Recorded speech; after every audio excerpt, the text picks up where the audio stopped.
വാഹനഗതാഗതം പുനഃസ്ഥാപിക്കുന്നതിൽ കാലതാമസം. കലുങ്ക് നിർമ്മാണവുമായി ബന്ധപ്പെട്ട് പുനലൂർ ചെമ്മന്തൂർ നരിക്കൽ പാതയിലാണ് 5 ആഴ്ചയായി ഗതാഗതം നിരോധിച്ചിട്ടുള്ളത്. നിർമ്മാണത്തിലെ കാലതാമസമാണ് ഗതാഗതം പുനഃസ്ഥാപിക്കുന്നത് വൈകാൻ കാരണം. കലുങ്ക് പുനർനിർമ്മാണവും ഇതര റോഡ് നിർമ്മാണങ്ങളും വൈകിയാൽ പുനലൂർ ചെമ്മന്തൂർ നരിക്കൽ പാതയിൽ നിലച്ചിരിക്കുന്ന വാഹന ഗതാഗതം പുനഃസ്ഥാപിക്കാൻ കൂടുതൽ കാലതാമസം വേണ്ടിവരുമെന്ന് ആശങ്ക. 5 ആഴ്ച മുമ്പാണ് ഗതാഗതം നിരോധിച്ചുകൊണ്ട് കുതിരച്ചിറ ഭാഗത്തെ വലിയ കലുങ്ക് നിർമ്മാണം ആരംഭിച്ചത്.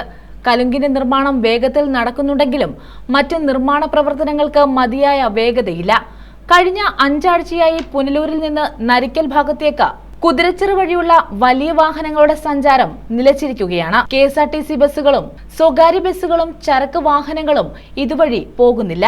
ഇതുമൂലം ഉൾനാടൻ ഗ്രാമങ്ങളിലെ ജനങ്ങൾ ഏറെ ബുദ്ധിമുട്ടുകയാണ്. നിലവിൽ ബൈക്കുകളും കാറുകളും പോകുന്നതിനുള്ള ബദൽ സംവിധാനം മാത്രമാണുള്ളത്.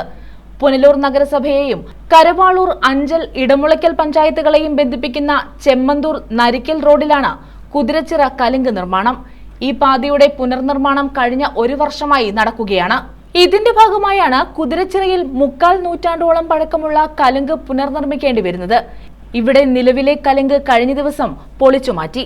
അടിഭാഗത്ത് ചെളിയുള്ള ഭാഗമായതിനാൽ കൂടുതൽ നിർമ്മാണ പ്രവർത്തനങ്ങൾ നടത്തി മാത്രമേ ഇതുവഴി ജപ്പാൻ ശുദ്ധജല പദ്ധതിയുടെ പൈപ്പ് കടന്നുപോകുന്നുണ്ട്. അതിനാൽ ഈ പൈപ്പ് മാറ്റി സ്ഥാപിച്ചു. 1.5 മാസത്തിനുള്ളിൽ പണികൾ തീർക്കാൻ സാധിക്കുമെന്ന പ്രതീക്ഷയിലാണ് ബന്ധപ്പെട്ടവർ. News bureau, Punalur.